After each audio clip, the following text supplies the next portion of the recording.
شام کے سائے گہرے ہو رہے تھے اور آسمان سے برستی بوندوں نے شہر کی سڑکوں پر ایک عجیب سی اداسی پھیلائی تھی۔ میں اپنے رکشے کی سیٹ پر بیٹھا اسٹیئرنگ پر سر ٹکائے دور بہتے پانی کو دیکھ رہا تھا۔ بارش کی رم جھم جہاں کچھ لوگوں کے لیے خوشی کا باعث ہوتی ہے، وہیں مجھ جیسے تنہا شخص کے لیے یہ ماضی کے زخموں کو کریدنے کا ذریعہ بن جاتی ہے۔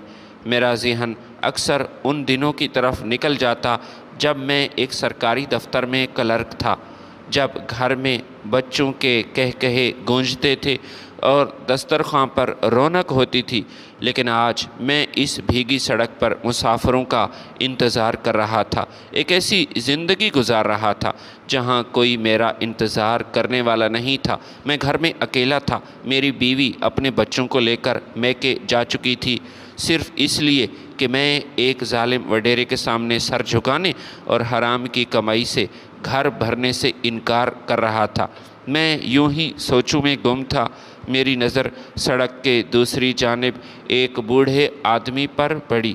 وہ سڑک کے کنارے لگے ایک بجلی کے کھمبے کا سہارا لے کر کھڑا تھا اور اس کے پاؤں کے پاس دودھ کا وہ سفید دھبا سڑک کے کیچڑ والے پانی میں مل کر آہستہ آہستہ اپنا رنگ کھو رہا تھا۔ اس بزرگ کی عمر تقریباً 70 سال سے زیادہ تھی۔ سفید داڑھی آنسوؤں سے بھیگی ہوئی تھی اور ان کے ہاتھ کانپ رہے تھے اور وہ رو رہا تھا۔ وہ بار بار اپنے خالی ہاتھوں کو دیکھتا اور پھر آسمان کی طرف نظر اٹھا کر ایسے سسکیاں لیتا تھا جیسے اس کا سب کچھ لٹ گیا ہو۔ میں نے رکشہ سٹارٹ کیا اور آہستہ سے ان کے قریب لے جا کر روکا۔ میں نے دیکھا ان کا پاؤں پھسلنے کی وجہ سے جوتی دور جا گری تھی اور ان کے کپڑے کیچڑ سے بھرے ہوئے تھے۔ میں رکشے سے اترا اور ان کے قریب جا کر بڑے ہی ادب سے میں نے پوچھا، بابا جی کیا ہوا؟ خیریت تو ہے؟ آپ اس حال میں یہاں کیوں بیٹھے ہیں اور رو رہے ہیں؟ کیا آپ کو کہیں چوٹ تو نہیں لگی؟ میری آواز سن کر انہوں نے چونک کر میری طرف دیکھا اور ان کی آنکھوں میں چھپا خوف دیکھ کر میرا دل کٹ سا رہ گیا۔ انہوں نے کانپتی ہوئی آواز میں کہا، بیٹا مجھے چوٹ تو نہیں لگی، میرا سب کچھ ضائع ہو گیا۔ میرے بیٹے کے گھر مہمان آئے ہیں، اس نے مجھے دہی دودھ اور کچھ سودا سلف لینے کے لیے بھیجا ہے۔ بیٹے کے خوف کی وجہ سے رو رہا ہوں۔ بارش کی وجہ سے سڑک پر بہت کیچڑ تھا، میرا پاؤں پھسلا اور دودھ کا یہ شاپر پھٹ گیا۔ اب میں گھر کیسے جاؤں گا؟ میں نے مسکرا کر کہا، بابا جی یہ تو کوئی بڑی بات نہیں ہے، دودھ دوبارہ مل سکتا ہے، آپ اس کے لیے اتنا پریشان کیوں ہو رہے ہیں؟ میرے اس سوال پر وہ بزرگ پھوٹ پھوٹ کر رونے لگا اور جو جواب انہوں نے مجھے دیا اس نے تو میرے رونگٹے کھڑے کر دیے۔ وہ بولا، بیٹا تم نہیں جانتے، میرا بیٹا اور میری بہو بہت سخت مزاج ہیں، وہ مجھے بہت ڈانٹیں گے، شاید آج مجھے مار بھی پڑ سکتی ہے۔ میں اس عمر میں ان کی مار اور گالیاں سہنے کی طاقت ہمت نہیں رکھتا۔ وہ مجھ پر شک کریں گے کہ شاید میں نے جان بوجھ کر ایسا کیا ہے اور دودھ ضائع کیا۔ ان کی باتیں سن کر مجھے یقین نہ آیا کہ کوئی اولاد اپنے بوڑھے باپ کے ساتھ ایسا کر سکتی ہے کیا۔ میں نے ان کا ہاتھ تھاما اور انہیں سہارا دے کر رکشے میں بٹھایا۔ ان کا نام فیض احمد تھا۔ وہ مسلسل کانپ رہے تھے اور بار بار پیچھے مڑ کر اس جگہ کو دیکھ رہے تھے جہاں دودھ گرا تھا۔ میں نے ان سے کہا کہ وہ فکر نہ کریں، میں انہیں نیا دودھ لا کر دوں گا اور ان کو گھر تک میں اپنے رکشے پر ہی چھوڑ کر جاؤں گا۔ میں نے قریبی دکان سے 2 لیٹر دودھ خریدا اور بابا جی کو ان کے گھر کی طرف لے جانے لگا۔ راستے میں وہ مکمل طور پر خاموش رہے، لیکن ان کی خاموشی میں ہزاروں داستانیں دفن تھیں۔ جب میں ان کے محلے میں پہنچا تو انہوں نے ایک چھوٹا سا بسیدہ مکان کی طرف اشارہ کیا اور کہا، بیٹا یہ رہا میرا گھر۔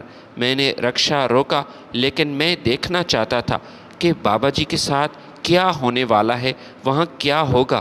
جیسے ہی بابا جی رکشے سے اتر کر دروازے پر پہنچے، اندر سے ایک عورت غصے کی حالت میں باہر آئی۔ یہ شاید اس کی بہو تھی۔ اس کے تیور بتا رہے تھے کہ وہ بابا جی کا انتظار خیر خواہی کے لیے نہیں کر رہی تھی۔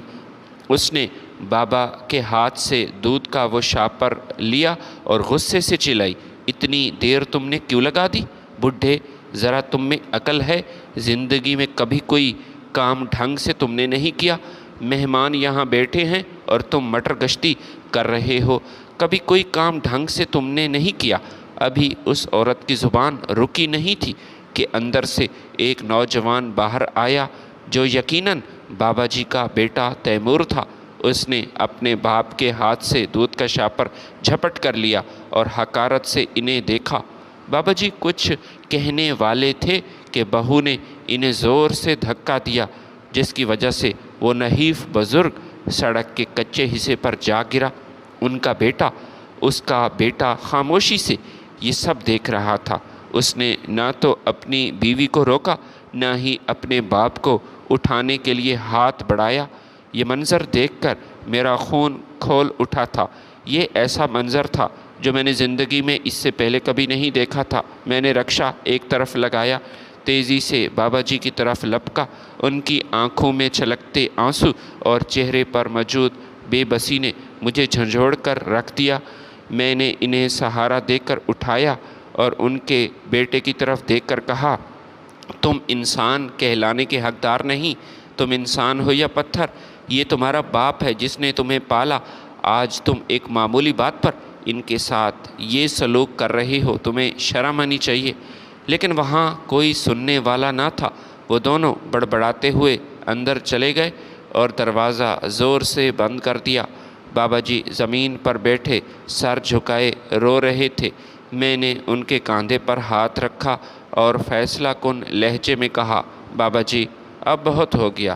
جس گھر میں آپ کی عزت نہیں، وہاں رہنے کا کوئی فائدہ نہیں۔ چلیے میرے ساتھ، میں گھر میں اکیلا ہوں، آپ بھی بے سہارا ہیں۔ آج سے میرا گھر آپ کا گھر ہے۔ بابا جی نے اس بات سننے کے بعد انکار کیا اور کہنے لگا، بیٹا میں تم پر بوجھ نہیں بننا چاہتا، لیکن میں نے ان کی ایک نہ سنی اور انہیں زبردستی رکشے میں بٹھا کر اپنے گھر کی طرف چل پڑا۔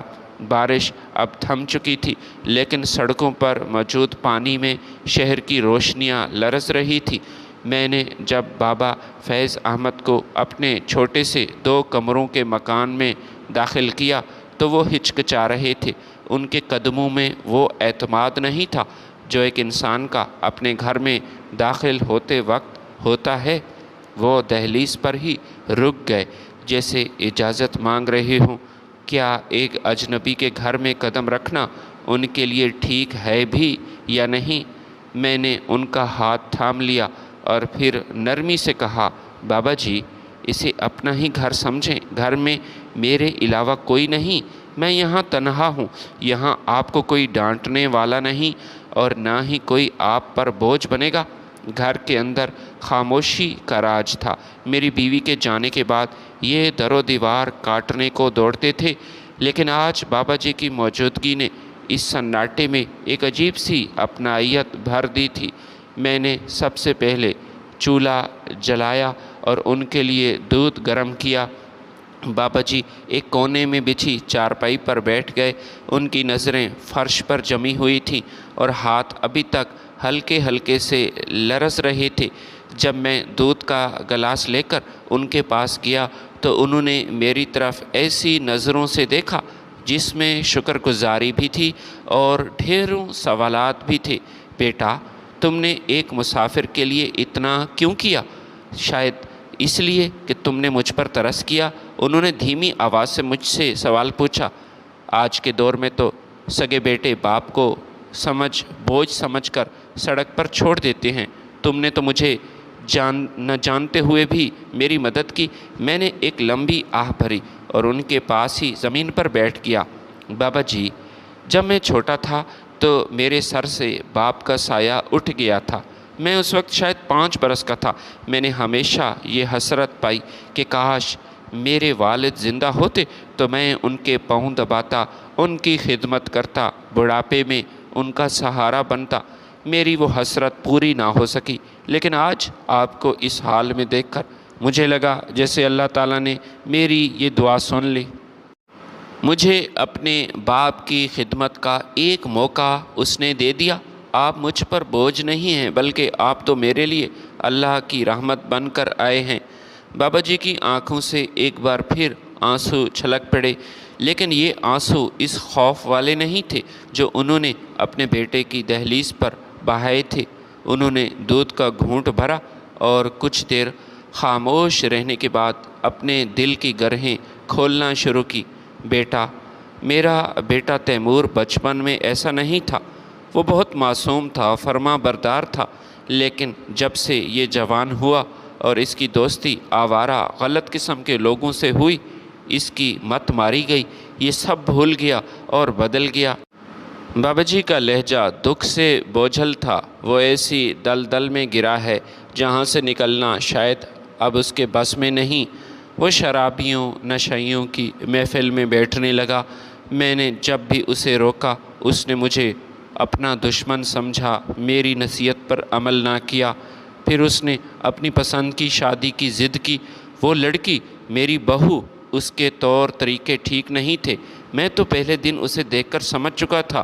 میں نے تیمور کو بہت سمجھایا کہ بیٹا، شرافت اور حیا ہی گھر کی بنیاد ہوتی ہے، لیکن وہ اس عورت کے عشق میں اندھا ہو چکا تھا۔ بابا جی نے رک کر ایک گہرا سانس لیا اور جاری رکھی اپنی بات۔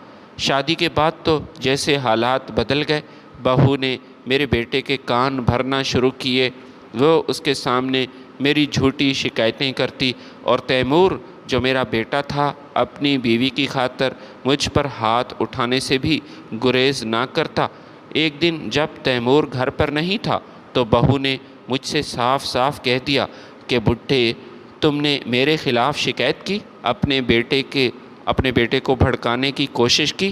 ٹھیک ہے، اب دیکھو میں تمہارا جینا کیسے حرام کرتی ہوں۔ اس دن کے بعد سے وہ مجھ سے گھر کے ملازموں کی طرح کام لیتی، مجھے ٹھیک سے کھانا بھی نہیں دیتے اور ذرا سی غلطی پر سڑک پر دونوں مجھے ذلیل کرتے ہیں۔ میں خاموشی سے ان کی داستان غم سنتا رہا۔ میرے ذہن میں یہ سوال گردش کر رہا تھا کہ ایک انسان اپنی جڑوں کو اس طرح کیسے کاٹ سکتا ہے۔ بابا جی کی باتیں سن کر مجھے اپنا دکھ چھوٹا لگنے لگا۔ میرا دکھ اتنا بڑا نہیں تھا جتنا اس بزرگ کا دکھ بڑا تھا۔ بابا جی، میں نے ان کے ہاتھ اپنے ہاتھ میں لیتے ہوئے کہا، آپ کا بیٹا نادان ہے جو بیش بہا خزانے کی قدر نہیں کر رہا، لیکن اللہ بڑا کارساز ہے۔ آپ یہیں رہیں، عبادت کریں، جتنے دن جتنے مہینے آپ چاہیں میرے پاس رہیں، سکون سے رہیں۔ پھر بابا جی نے میری طرف دیکھا اور پوچھا، بیٹا، تم نے بتایا کہ تمہاری بیوی بھی تمہیں چھوڑ کر چلی گئی، تم نے کیا کوئی غلطی کی، اسے مارا؟ میں نے یہ بات سن کر مسکرایا، لیکن یہ مسکراہٹ تلخ تھی۔ میری غلطی صرف اتنی ہے بابا جی کہ میں ایماندار تھا۔ میں ایک سرکاری محکمے میں کلرک تھا۔ زمینوں اور پلاٹوں کے معاملات میرے ہاتھ میں تھے۔